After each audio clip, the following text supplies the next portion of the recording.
Mga returned import, at bagong import sa iba't ibang team sa PBA ngayong Governors Cup pinapangalanan na, Terraform Jeep, Talk in Text Tropang Giga, NLEX Road Warrior at San Miguel Beerman susubukan kumuha ng bagong import.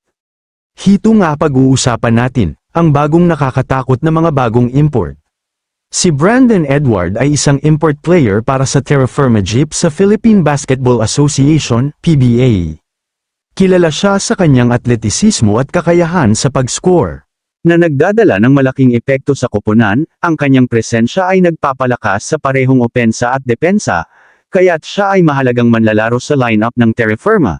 Ang kanyang karanasan at kasanayan ay nagiging mahalagang asset habang ang Terraform Jeep ay naglalayong mapabuti ang kanilang standing sa liga. Ang kanyang performance ay mahigpit na sinusubaybayan ng mga tagahanga at analysts na nakakatulong sa pangkalahatang estratehiya at tagumpay ng koponan. Siya nga ay merong taas na 6'6", 32 years old at undraft player ng PBA, tataas na nga dito bigla ang mga player ng Terraform ngayong Governors Cup.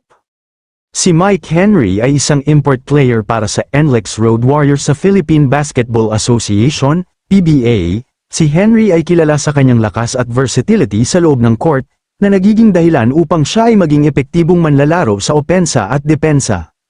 Bilang isang forward, nag-aambag siya ng malalaking puntos at rebounds para sa NLEX.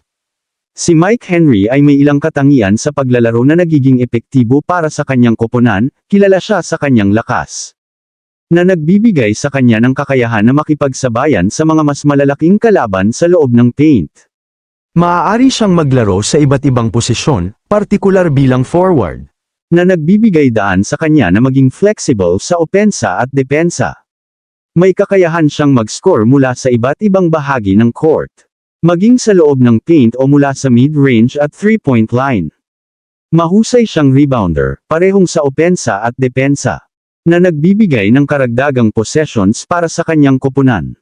Matibay ang kanyang depensa, may kakayahan siyang bantayan ang iba't ibang posisyon, na nagdadala ng malaking tulong sa depensibong sistema ng NLEX. Ang kanyang karanasan sa paglalaro sa iba't ibang international leagues ay nagbibigay sa kanya ng kaalaman at maturity na ginagamit niya sa mga kritikal na sitwasyon ng laro. Ang mga katangiang ito ay nagiging dahilan kung bakit si Mike Henry ay isang mahalagang asset para sa NLEX Road Warriors. Si Darius Days ay isang import player para sa Talk and Text Tropang Giga sa Philippine Basketball Association, PBA. Siya ay kilala sa kanyang husay sa opensa at depensa, na nagiging malaking tulong para sa kanyang koponan. Narito ang ilan sa kanyang mga katangian sa paglalaro. Si Darius Days ay may kakayahan na magpuntos mula sa iba't ibang bahagi ng court, mabilis siyang makakilos at may mahusay na shooting skills, kaya't madali siyang makapuntos mula sa 3-point line, mid-range, at sa loob ng paint. Mahusay siyang rebounder, na may kakayahang makakuha ng mga offensive at defensive rebounds. Ito ay nagdaragdag ng pagkakataon para sa kanyang koponan na makapuntos at makapagtanggol laban sa kalaban, matibay ang kanyang depensa, at may kakayahan siyang bantayan ang iba't ibang posisyon. Ang kanyang pisikalidad at basketball IQ ay nagbibigay daan sa kanya na mag-intercept ng mga pasa at mag-block ng mga tira. Si Days ay isang versatile na manlalaro, kaya't maaari siyang maglaro sa iba't ibang posisyon. Ang kanyang kakayahan na mag-adjust sa iba't ibang role sa loob ng court ay nagbibigay ng flexibility sa kanyang koponan. Ang kanyang atletisismo ay nagbibigay daan sa kanya na makagawa ng mga highlight plays, tulad ng slam dunks at mabilis na fast break points.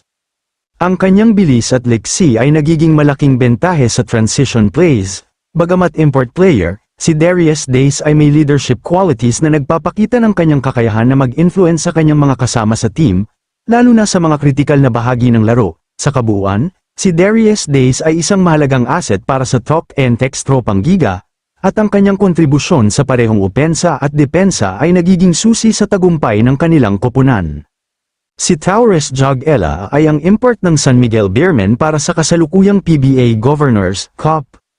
Si Jog-Ella ay isang 6'6" na forward mula Lithuania na may malawak na karanasan sa paglalaro sa iba't ibang European leagues kabilang ang Romania, Latvia, Poland, Hungary, at Austria. Sa kanyang huling season sa BC John Ave sa Lithuanian Basketball League, siya ay nag-average ng 10.5 puntos, 4.1 rebounds, at 2 assists kada laro. Ang kanyang karanasan at husay sa paglalaro ay inaasahang magbibigay ng malaking tulong sa kampanya ng San Miguel sa Governors' Cup. Ito naman ang mga nagbabalik import sa Governors' Cup, sa koponan ng Ginebra si Justin Brownlee, Meralco Bolts Alan Durnham, Aaron Fuller ng Rain or Shine Elasto Painters, Lynn Robinson ng Magnolia Hotshot, Jebis Mock Ines ng Phoenix Fibers, at Dre Gel Lego ng Blackwater Elite.